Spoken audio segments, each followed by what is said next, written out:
በትናንትናው ዕለት በነበረው የሁለቱ ሀገራት ንግግር እንዴት ወዳልተጠበቀ መንገድ ነገሮች ሁሉ ተቀየሩ። ሙሉን ተመልክቼው ነበረ። ትንሽ ነጥቦችን ላንሳላችሁ። የዩክሬን ፕሬዚዳንት የሆኑት ዜሌንስኪ ወደ ዋይት ሃውስ ሲደርሱ እንግዲህ በዶናልድ ትራምፕ ነበረ በር ድረስ መጥተው እንደማንኛውም የሀገር መሪ ተቀበሏቸው፣ በክብር ማለት ነው። ታዲያ እንደተለመደው የሁለቱ ሀገራት መሪዎች በተገኙበት ለጋዜጠኞች እንግዲህ መግለጫ ተሰጥቶ ነበር፣ ፐብሊክሊ ማለት ነው። ይህም መግለጫ እንግዲህ ወደ 48 ደቂቃ የፈጀ ነው። እዚህ ዩቲዩብ ላይና ሌላ ሶሻል ሚዲያ ላይ የምንመለከታቸው እንግዲህ ከጸባቸው በኋላ ተቆርጠው የወጡ ናቸው ወደ 10 ደቂቃዎች። ነገር ግን 48 ደቂቃውን ሁሉ አልተጨቃጨቁም። እስከ 37ኛው ደቂቃ ድረስ ሁለቱም መሪዎች እንግዲህ ሰላማዊ በሆነ መልኩ ነበር እየተነጋገሩ ያሉት። ጋዜጠኞችም ለሚቀርብላቸው ጥያቄ ሁለቱም እየመለሱ ነበር። ነገር ግን ወደ 37ኛው ደቂቃ ላይ የአሜሪካ ምክትል ፕሬዚዳንት የሆኑት ጄዲ ቫን ይገባሉ። ጣልቃ ገብተው እንግዲህ የሆነ ማብራሪያ ነገር ይሰጣሉ። ይሄንንም ማብራሪያ ሙሉ ካብራሩ በኋላ ያልተጠበቀ ነገር ከዩክሬን ፕሬዚዳንት ይቀርብላቸዋል። ማለት የዩክሬን ፕሬዚዳንት ለጄዲ ቫን ማለትም ለምክትል ፕሬዚዳንቱ ጥያቄ ያቀረቡላቸው አንድ ጥያቄ ልጠይቅ ብለው ነው የጀመሩ። ታዲያ ይህ ነገር ነው ሁሉን ነገር የቀየረው። እነዚህ የሀገር መሪዎች ጥያቄ ከጋዜጠኞች ሊቀበሉ እንጂ እርስ በርስ ሊጠያየቁ አይደለም እዚህ ቦታ ላይ የተገኙ። ማለትም እርስ በርስ አይጠያየቁም ለማለት ፈልግ ያለም እርስ በርስ ሊጠያየቁና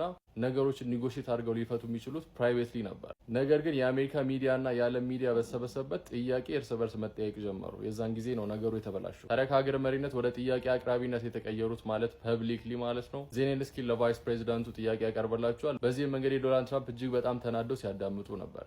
የዜሌንስኪም ጥያቄ የነበረው ፑቲን ሊታመን አይችልም፣ ከዚህ በፊት ሲስፋየር አድርገን እነዚህን ሲስፋየሮች ከ4 ጊዜ በላይ አፍርሷቸው፣ ስለዚህ ፑቲን በቃሉ የሚታመን ሰው ስላልሆነ እሱም ማመን የለብንም የሚል ጥያቄ ኮንተንት ያለው ሀሳብ ነበር ያቀረቡላቸው። በዚህም እጅግ በጣም የተናደዱት የዶናልድ ትራምፕ ቫይስ ፕሬዚዳንት የሆኑት ጄዲ ቫን ለምን ነገሮችን ሁሉ ወደ ፕሮፓጋንዳ ትወስዳቸዋለህ? አሁን አንተ ያለበት ችግር እጅግ በጣም ከባድ ነው። ወታደሮችን እንዳለ ጨርሰሃል። ስለዚህ እዚህ መተህ ይህንን አጀንዳ በማንሳት ወታደሮችን እንደ አዲስ ለመመልመል አትሞክር የሚል ሀሳቦችን ለሳቸው መልሰውላቸዋል። የዛኔም ዜሌንስኪ ለቫይስ ፕሬዚዳንቱ ትሆነን ለምንድን ነው ከፍ አድርገህ የምትናገረው ብለው ሲሉ የዛኔ ነው እንግዲህ ትራምፕ በጣም ተናደው ጣልቃ መግባት የጀመሩት ማለት ነው። ከዛ በኋላ ነገሩ እጅግ በጣም ተደበላለቀ።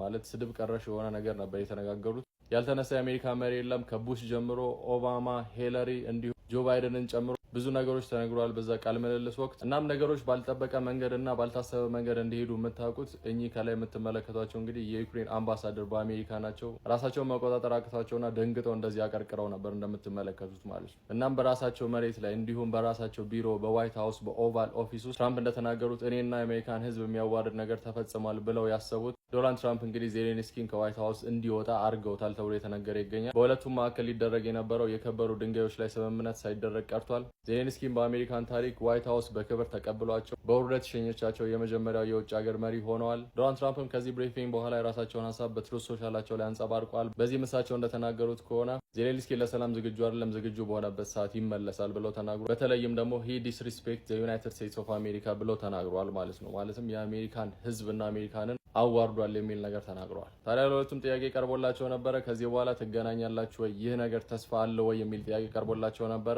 በዚህም ለየብቻ ሁለቱ እንደመለሱት ነገሮችን ሁሉ ሰከን ብለን ለማየት እንሞክራለን ብለው ተናግረዋል። ከዚህ በኋላም ነገሮች ተስፋ እንደሚኖራቸው ተስፋ ሰጥተዋል ማለት ነው። እናም በዚህ ሀሳብ ላይ እና እዚህ ሁኔታ ላይ ብዙ ሀገር መሪዎች ሀሳባቸውን እያሳለፉ ይገኛሉ። እሱን ሀሳብ በሚቀጥለው ቪዲዮ ማቀርብላችሁ ይሆናል። እኛን ሀገር የሚመለከት የሆነች ሀሳብ ተነስታ ነበር። እሷንም ቪዲዮ በሚቀጥለው አዘጋጅቼ አቀርብላችኋል። በተጨማሪም ለመላው እስልምና ሃይማኖት ተከታዮች ወንድምና እህቶቼ በሙሉ እንኳን ለ2017 የረመዳን ጾም በሰላም እና በጤና አደረሳችሁ። መልካም የረመዳን ጾም እመኝላችኋለሁ።